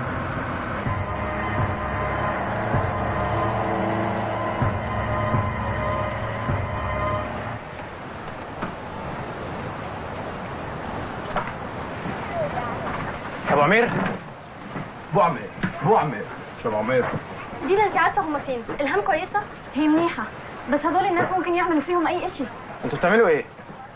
بصوا، ما عارف اي حاجه من اللي بتحصل، بس اللي قرب من احمد ولا فهد هيبقى اخر يوم في عمره.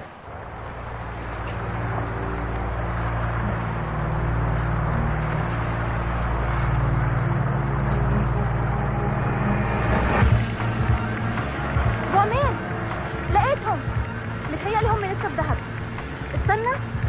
اتحركوا. هم كده طالعين على العقبه، الارقام ديت مش على البر، دي في البحر. رنا كلمي عاطف قولي له احنا فين. وامير اللانش بتاعك ده ممكن يحصلهم قبل ما يخرجوا بره الحدود، قبل حتى ما يفكروا.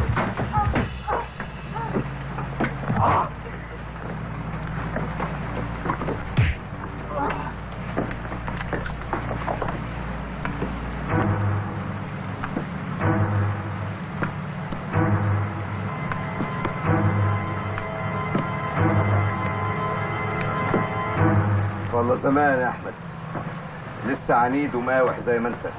كمان؟ رقم 8 طبعا فاكر. انت بتعمل ايه هنا؟ بعمل حاجات كتير. ده انت رقم 1 يا اخي، معقول تكون لسه ما فهمتش؟ ما فهمتش ايه؟ انت واحد مننا. كنت، وانا بصحتي كنت واحد منكم، انما دلوقتي خلاص بقيت بره الحزب. انت معاهم؟ هم اللي معايا. لسه جميله زي ما انت يا الهام. وليه يا احمد؟ وليه المجموعه؟ دلوقتي وانتوا قدامي ما بقتش متاكد من اي حاجه، بس اللي عارفه كويس اني اتعذبت عشان المجموعه. شهور اترميت لوحدي في مستشفيات الحكومه، محدش فيكم سأل عني. كانوا بيقطعوا مني حته حته، وفي النهايه مجرد حديده زي ما انت شايف، ومكافاه هايفه. عشان كده كان لازم حد يدفع الثمن. كلكم كان لازم تدفعوا الثمن. بس اللي حصل معاك ده يا كمال حصل معانا كلنا. كلنا اتعذبنا، كلنا حياتنا اتغيرت. اللي حصل لي ما حصلش لحد فيكم. انا فديتك يا احمد بنفسي، ودي كانت النتيجه. وفي ناس ماتت. اللي بيموت بيرتاح. يا كمال انت اختفيت، انا دورت عليك في كل حته. ما دورتش كفايه. اللي كان ممكن يستفيد من الخبره والمعلومات اللي عندي جايه كتير. كان لازم تدوروا عليا في كل مكان، لكن للاسف خلتوني افقد احساسي بالمشاعر والعواطف، احساسي بكل حاجه. من يومها قررت ابقى انسان تاني، ابقى انا وبس. اوعى تفتكر نفسك قائد الشياطين اللي جاي ينفذ مهمه. دي لعبه كنت بسحبك بيها عشان عارفك، وعارف كويس انا هجيبكوا ازاي. هستفيد ايه؟ قصدك هنستفيد ايه؟ ما تنساش ان معايا ناس يهمهم ان المنطقه كلها تولع. عمليه كلها بيزنس. السلطه، السلاح والتهريب، كله بيزنس. اذا كنت فاهم غير كده تبقى مجنون. والله انت مجنون مجنون. انت فاهمان حالك شو عم تساوي؟ انا ماليش وجود الا في دماغك كنت وبس. تاكد ان محدش هيصدقك، محدش هيقف جنبك. بلاش يا كمال، انا مش مصدق ان كل الحاجات الكويسه اللي جواك ماتت. كل الحاجات اللي كنا بنحلم بيها. سيبك بقى من الكلام ده وتعالى كمل معايا. بص حواليك يا احمد، مش هتلاقي غير خرابات. حلمنا القديم مش هيتحقق الا على اطلالها. المنطق اتغير، الوسائل برضو اتغيرت. ما تفضلش عايش في الوهم لوحدك. تعالى معايا وكل اللي بتحلم بيه هيتحقق. اللي انت عايزه اللي انا عايزه واحد يا احمد.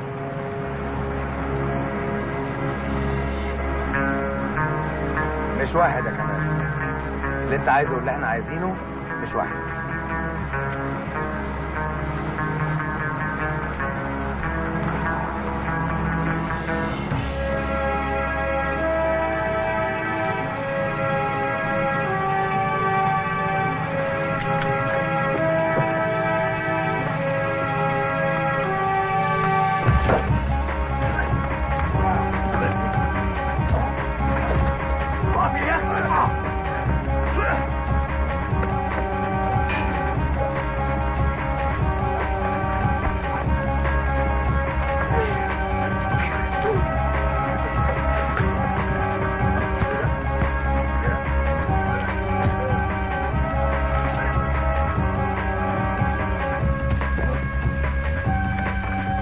فين اللي جنبه؟ فهد كويس، هتلاقيه بره. هم مش كانوا عايزين شياطين؟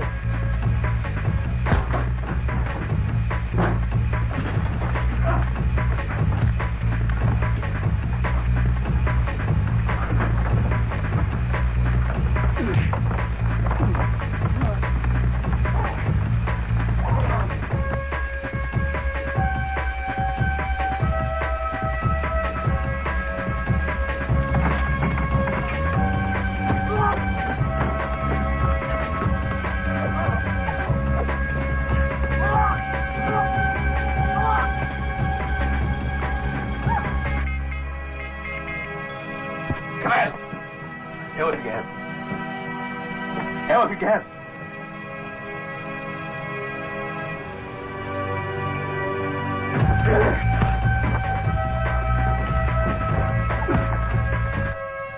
مفيش فايدة فيك.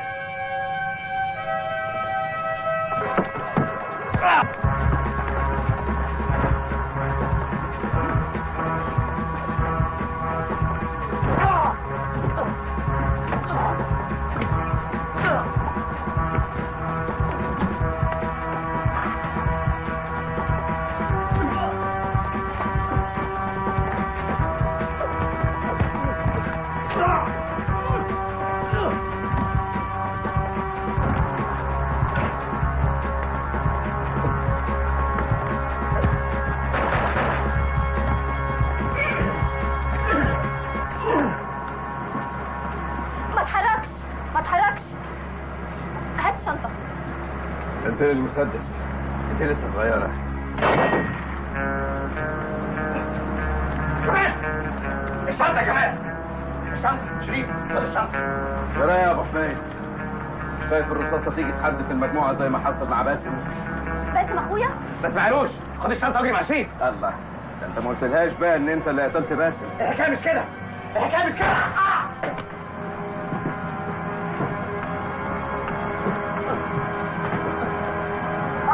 الشنطة، الشنطة.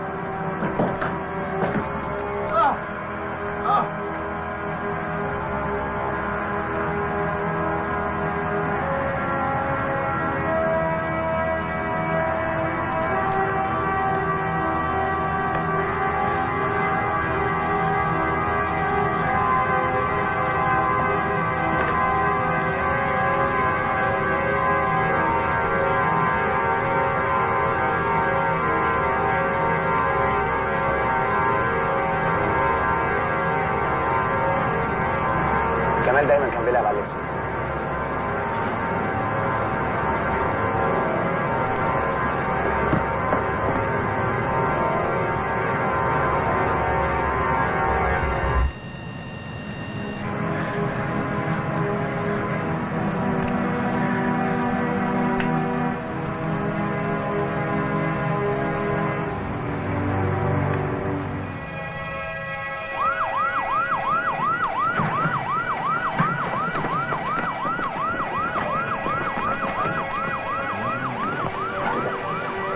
احمد، ازيك يا عاطف؟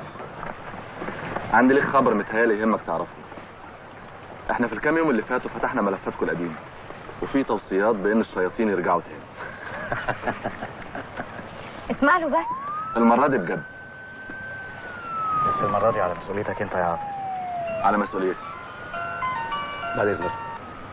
الو؟ متهيألي اللعب بينا دلوقتي بقى على المكشوف. لا، المرة دي انت اللي فلت، بس اكيد هيكون لينا جولة تانية يا احمد.